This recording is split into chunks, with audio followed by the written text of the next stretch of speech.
நமஸ்தே everyone. இன்னைக்கு பார்க்க போகிற டாபிக் வந்து ஆல்டர்னேட்டிங் கரண்ட். ஒரு இம்பார்ட்டன்ட் கான்செப்ட் நம்ம பார்க்க போகிறோம். எக்ஸ்பெரிமெண்டல் பேசிஸ் நான் நெக்ஸ்ட் செஷனில் போடலான் இருக்கேன். அதை ட்ரை பண்ணேன். கொஞ்சம் அதில் சில டிஃபிகல்ட்டிஸ் இருக்கிறதால அதை அடுத்த செஷனுக்கு இது பண்ணி வச்சுருக்கேன். இந்த ஆல்டர்னேட்டிங் கரண்ட்டில் என்ன ஒரு ஃபீச்சர் இருக்குது, இதில் ஒரு கொஷின் மார்க்காகவே இருக்குது நிறைய பேருக்கு. நம்ம ஆவரேஜ்னு எடுத்திருக்கோம் மேக்ஸில். நார்மலாக டிசி கரண்ட்டில் நம்ம வந்து ஆவரேஜ் வேல்யூ அப்படின்னு எடுக்கலாம். கரண்ட்டுக்கோ வோல்டேஜ்க்கோ எடுக்க முடியும். ஏன்னா அதில் வந்து பாசிட்டிவ் ஹாஃப் மட்டும்தான் இருக்கே தவிர நெகட்டிவ் ஹாஃப் கிடையாது. நம்ம ரிவர்ஸில் பாஸ் பண்ணால் ஆப்போசிட் டைரக்ஷன், கரண்ட் ஜாஸ்தியாகும் கம்மியாகும், அது மாதிரிலாம் நம்ம அதில் இது பண்ணி ஆவரேஜ் எடுக்க முடியும். ஆனால் ஆல்டர்னேட்டிங் கரண்ட்டில் வந்து positive half of the values ஒரு ஹாஃப் சைக்கிளில் இருக்கும், அடுத்த ஹாஃப் சைக்கிளில் நெகட்டிவ் வேல்யூஸ் இருக்கும். அதே values repeated values continuous change இருக்கும். பாசிட்டிவில் என்னெல்லாம் வேல்யூஸ் அது பாஸ் ஆச்சோ அதே சேம் வேல்யூ நெகட்டிவ்லையும் பாஸ் ஆகும். ஸோ ஆவரேஜ் எடுத்தோன்னா நமக்கு வந்து கரண்ட்டோட வேல்யூவோ இல்லை ஆல்டர்னேட்டிங் வோல்டேஜோட வேல்யூவோ கண்டிப்பாக 0 ஆகிடும். இதுக்கப்புறம் ஆல்டர்னேட்டிவாக நம்ம ஒரு விஷயத்தை யூஸ் பண்ணாதான் நம்ம வந்து ஃபர்தராக ஆல்டர்னேட்டிங் கரண்ட்டை பற்றி டீட்டெயில்ஸ் ஸ்டடி பண்ண முடியும். மேபி நம்ம ரெசிஸ்டர் பற்றி மட்டும்தான் படிச்சிருக்கோம் இது வரைக்கும். நியூவாக இங்கே வந்து இண்டக்டர் கெப்பாசிட்டர்னு ஒரு 2 டிவைஸ் பற்றி படிப்போம். கெப்பாசிட்டர் பார்த்துருக்கோம், ஆனால் இண்டக்டர் அப்படிங்கிறது ஒரு ரெசிஸ்டர் தான். அதை காயில் பண்ணி ஆல்டர்னேட்டிங் கரண்ட்டில் ஜாயின் பண்ணால் மட்டும்தான் அந்த இண்டக்டருக்கு யூஸ். காயில் பண்ணால் அதுக்கு ஒரு இண்டக்டன்ஸ் இருக்கும், ஆனால் டிசியில் இண்டக்டர் ஒர்க் ஆகாது.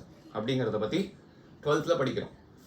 இப்போ இந்த ஆர்எம்எஸ் வேல்யூ அப்படின்னா என்ன அப்படிங்கிறத வந்து டீட்டெயில்டாக இன்னைக்கு பார்க்கலாம்.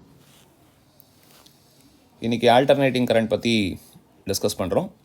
கிளாஸ் 12 ஆர்எம்எஸ் வேல்யூ அப்படிங்கிற ஒரு கான்செப்ட். இந்த ஆர்எம்எஸ் வேல்யூவில் பாசிட்டிவ் சைக்கிள் நெகட்டிவ் ஹாஃப் சைக்கிள்ங்கிறத நம்ம டிஸ்கஸ் பண்ணோம் ஆல்ரெடி. ஆவரேஜ் நார்மலாக நம்ம இப்படி தான் எடுக்க முடியும், இது நமக்கு தெரியும். 3 வேல்யூ இருந்ததுன்னா V1 + V2 + V3 whole divided by 3. இது normal average for DC current எடுக்கலாம். ஆனால் அதே வந்து ஆல்டர்னேட்டிங் கரண்ட் நமக்கு வந்தாச்சு அப்படின்னா அதில் ஃபங்க்ஷனே நம்ம டிஃப்ரெண்ட்டாக டிஸ்கிரைப் பண்ணுறோம். V = V0 sin ωt or Vm sin ωt, I = Im sin ωt.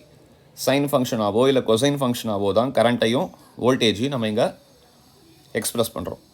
அப்போ சைனசாய்டலி த வேவ்ஸ் வில் வேரி. ஒன்று அந்த வேவ் வந்து சைன் வேவ் படி வேரி ஆகணும், அந்த வேவ் இப்படி வேரி ஆகணும். இல்லை அந்த வேவ் வந்து கொசைன் ஃபஸ்ட்டு மேக்ஸிமம் அப்புறம் மினிமம், அப்படி ஒன்று கொசைன் ஃபார்மில் வேரி ஆகணும், இல்லை சைன் ஃபார்மில் வேரி ஆகணும். It may be current or voltage, anything, voltage current எது வேணால் இருக்கலாம். இதை நம்ம ரிலேஷன்லாம் படிச்சிருக்கோம், இண்டக்டர்லேயும் கெப்பாசிட்டர்லேயும் படிச்சிருக்கோம். இப்போ இதில் ஆர்எம்எஸ் வேல்யூ ஆஃப் கரண்ட்டை எப்படி நம்ம கண்டுபிடிக்கிறது, எப்படி அந்த வேல்யூவை டிஃபைன் பண்ணுறது இங்கே அப்படிங்கிறத பார்ப்போம். ஃபஸ்ட்டு ஆர்எம்எஸ்னால் என்னென்னு பார்த்துருவோம். ரூட் மீன், ஃபார் எக்ஸாம்பிள் வோல்டேஜ்க்கு நான் ரூட் மீன் ஸ்கொயர் வேல்யூ எடுக்கிறேன். என் நம்பர் ஆஃப் வோல்டேஜ் வேல்யூஸ் இருக்குது. அப்போ என்ன பண்ணுவேன், V1 + V2 + V3 + V4 and so on, இப்படியே போயிட்டே இருக்கும், Vn வரைக்கும் போயிட்டே இருக்கும். ஆனால் இங்கே என்னது, ரூட் மீன் ஸ்கொயர் வேல்யூ. இதை ரிவர்ஸில் யூஸ் பண்ணணும். ஃபஸ்ட்டு இதெல்லாம் ஸ்கொயர் பண்ணணும். முதல்ல எல்லா வேல்யூஸையும் ஸ்கொயர் பண்ணணும். தென் அதில் அடுத்தது என்ன இருக்குது, மீன். ஸோ மீன் என்ன, n number of values, so என்னால் டிவைட் பண்ணணும். அந்த ஸ்கொயர் பண்ணி ஆட் பண்ண வேல்யூஸை n நம்பர் ஆஃப் வேல்யூஸ்னால என்னால் டிவைட் பண்ணணும். Then root, we want to take square root. This thing is called root mean square value. இது நார்மலாக நம்ம யூஸ் பண்ணுறோம். இது தெர்மோடைனமிக்ஸ்லேயே வந்து நமக்கு இருக்குது, அதில் யூஸ் பண்ணுறோம். இப்போ இதில் என்ன பண்ண போகிறோம் அப்படின்னா, கரண்ட், ஃபார் எக்ஸாம்பிள் கரண்ட்டை நம்ம எப்படி எக்ஸ்ப்ரெஸ் பண்ணியிருக்கோம், I = I0 sin ωt. இப்போ இதுக்கு எப்படி ரூட் மீன் ஸ்கொயர் வேல்யூ பண்ணுறது, நார்மலாக ஆவரேஜ் அப்படிங்கிறத இப்படி ரெப்ரசன்ட் பண்ணுவோம். டைம் ஆவரேஜ், நான் வந்து எதை பற்றி பேசுகிறேன்னா நார்மல் ஆவரேஜ், இதை பற்றி பேசலை. I am talking about time average. எப்போ டைம் ஆவரேஜ் எடுக்கணும், எப்போ எடுக்க முடியும், ஒன்லி ஃபார் பீரியாடிக் ஃபங்க்ஷன்ஸ் தான் நம்ம வந்து டைம் ஆவரேஜ் எடுக்க முடியும். நமக்கு தெரியும் sine and cosine are periodic functions.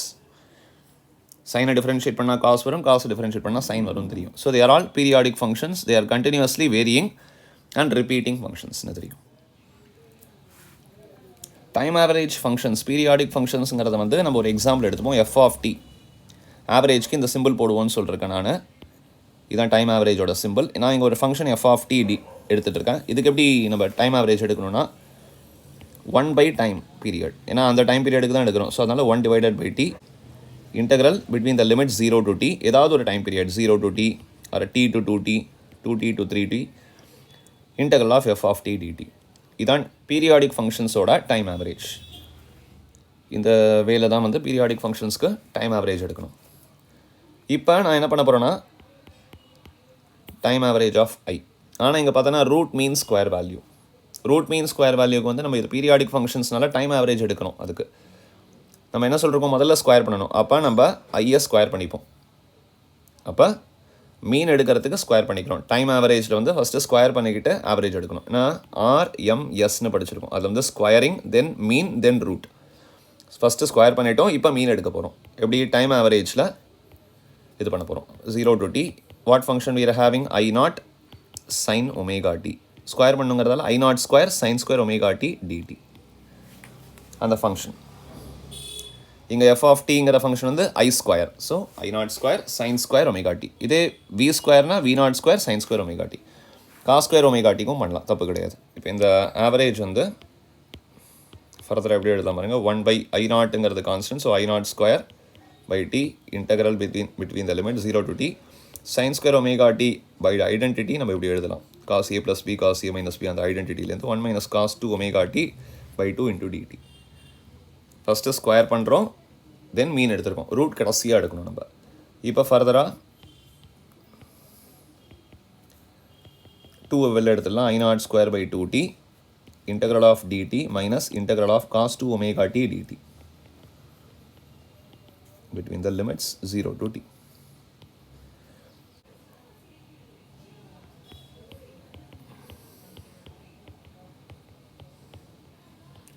t minus 0 sin 2 omega t minus sin 0.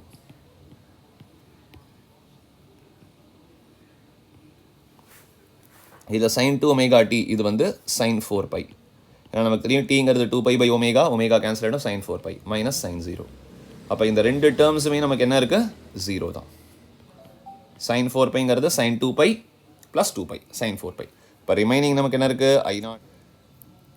இப்போ இதுக்கு ரூட் மீன் ஸ்கொயர் வேல்யூ எடுக்கணும் அப்படின்னா அதை ஸ்கொயர் ரூட் எடுக்கணும். இப்போ இதை ஸ்கொயர் ரூட் எடுத்தால் என்ன வரும் பாருங்க, I0 square by 2 whole square root which is I0 divided by root 2. இப்போ வந்து எல்லாருக்கும் கிளியராக இருக்கும்னு நினைக்கிறேன். y RMS value of current or RMS value of current and RMS value of voltage having a value 1 by root 2 times the maximum value of current and voltage அப்படிங்கிறது. இதுதான் இந்த periodic function மூலமாக உள்ள ப்ரூஃப்.